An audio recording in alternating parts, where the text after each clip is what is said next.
mène 1-0 à Old Trafford. À la 93e minute, penalty pour les Mancuniens.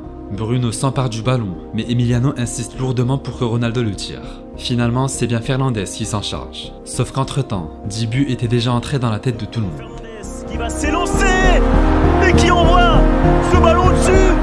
Dancing, not because I want to that, I never practice that. Danse improvisée, provocation des joueurs ou des supporters. Martinez sort toute la panoplie à chaque séance de tir au but. Le pire étant qu'il est objectivement excellent sur l'exercice. L'arrêt d'Emiliano Martinez. Attends, ma gueule. Il se fout de ma gueule. Il a mis le carton jaune. Et il a pas... Jusque-là, on a parlé d'antagonisme individuel, mais il va sans dire que la provocation est souvent appliquée à l'échelle d'une équipe entière. Vous connaissez les sales méthodes qui aident à gagner les titres les plus prestigieux. Mais allons voir du côté du foot semi-pro, avec une affaire complètement folle qui a défrayé la chronique en 2010. Cette saison, ces footballeurs n'ont joué que 2 matchs, mais gagné 11 autres par forfait. On est en 2016 et le style de jeu de Canelas, équipe portugaise de 4ème division, est incroyablement rugueux. Si intimidant que les autres équipes du championnat préfèrent déclarer forfait et s'acquitter d'une amende de 750 € plutôt que de participer à la boucherie. Grâce à ce pouvoir d'intimidation qui effraie également les arbitres, Canelas réussit à se hisser en 3ème division portugaise, où le club sème toujours la terreur de nos jours.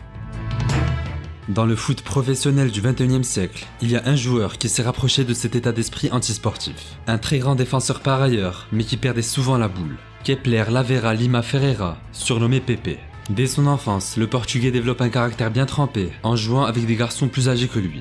L'exercice préféré de son père, le mettre dans une eau profonde avec des poids de 3 kg attachés à ses pieds. Résultat, un mental d'acier qui a souvent fait des dégâts sur les terrains. Pepe a atteint un niveau de notoriété sur ses qualités de destructeur que je n'avais moi auparavant jamais vu porter à cette par ce pic-là.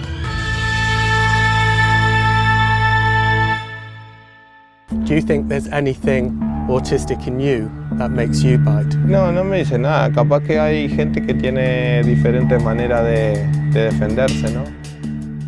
Fort heureusement, être un voyou sur le terrain n'offre pas que des avantages. Certes, si le joueur s'appelle Ramos, il peut facilement passer outre 29 cartons rouges en carrière, dont 5 face au Barça. S'il s'appelle Suarez ou Cantona, il peut rebondir après une suspension de quelques mois. Mais parfois, le talent ne suffit pas.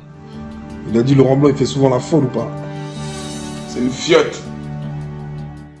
On aurait pu parler du tournant périscope dans la carrière de Serge Aurier, du ridicule Joey Barton ou de la descente aux enfers de Paul Gascoigne. Mais un joueur encore plus controversé a attiré notre attention.